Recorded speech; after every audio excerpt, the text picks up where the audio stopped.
तो हेलो बच्चों, कैसे हो? तो आई होप कि एकदम अच्छे से होंगे।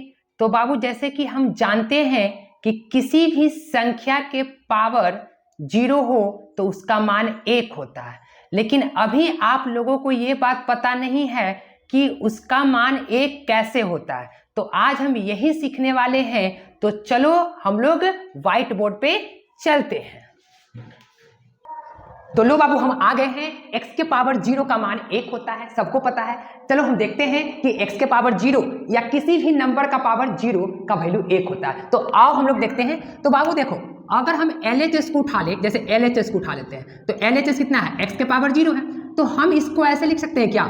x के पावर 0 को लिख सकते हैं x1 - 1, क्योंकि फिर तो वापस यही चलेगा। अच्छा, और हम जानते हैं बाबू कि इसको हम ऐसे लिख सकते हैं कि नहीं, इसको x/x। क्यों? क्योंकि हमको पता है कि बेस सेम होता है, आधार सेम होता है, तब भागा में पावर घट जाता है। तो जब इतना को हम इतना लिख सकते हैं तो इतना को इतना भी लिख सकते हैं कि नहीं? इतना को देखो, आधार सेम है, आधार सेम होता है p/p और ऊपर में है m। तो आपको पता होना चाहिए कि p और नीचे में अगर n है तो p - n होता है कि नहीं? और अगर वही p × p होता तो ये m और n होता तो pm - n। गुना में आधार सेम है तो गुना में पावर जुड़ जाता है, और अगर आधार सेम है तो भागा में पावर क्या होता है? घट जाता है। तो इसको हम इतना लिख सकते हैं। जब ये कटेगा तो वापस क्या आ जाएगा? 1। तो देखो, तो लेफ्ट को उठाएं और राइट आ गया कि नहीं? तो इसका मतलब है कि इसका वैल्यू 1 कहां से आता है बाबू? देख लो, वैल्यू में कोई चेंजिंग आई? नहीं आई। जो ये है वही ये है। आप 2 - 2 भी लिख सकते हैं, 3 - 3 भी लिख सकते हैं। अच्छा,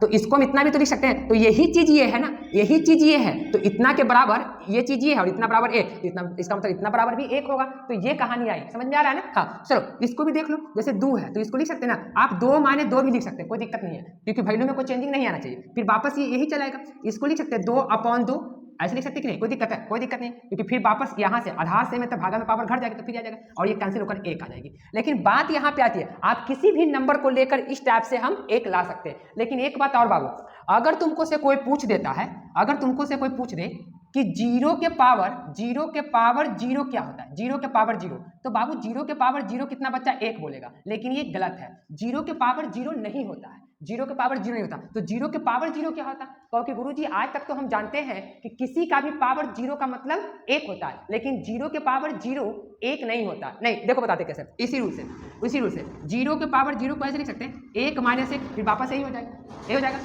हो जाएगा। अच्छी बात है। इसको लिख सकते हैं 0/0। क्यों?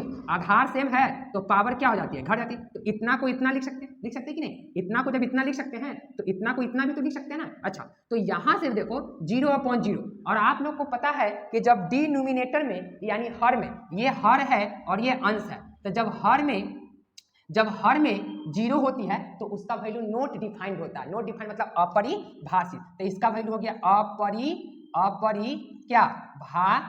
अपरिभाषित। इसको एनडी बोलते हैं। एनडी मतलब नॉट डिफाइंड। तो आपको ये सारे फंडा समझ में आया होगा कि किसी के पावर 0 का मतलब 1 कैसे होता है, लेकिन 0 के पावर 0 का मतलब 1 नहीं होता। क्या होता है? अपरिभाषित या नॉट डिफाइंड। इसका कोई परिभाषा नहीं है। तो ऐसे ही बाबू फैक्ट को देखने के लिए वीडियो को लाइक करो, चैनल को सब्सक्राइब करो और दोस्तों में शेयर करो। फिर नेक्स्ट वीडियो में हम आएंगे नए फैक्ट के साथ।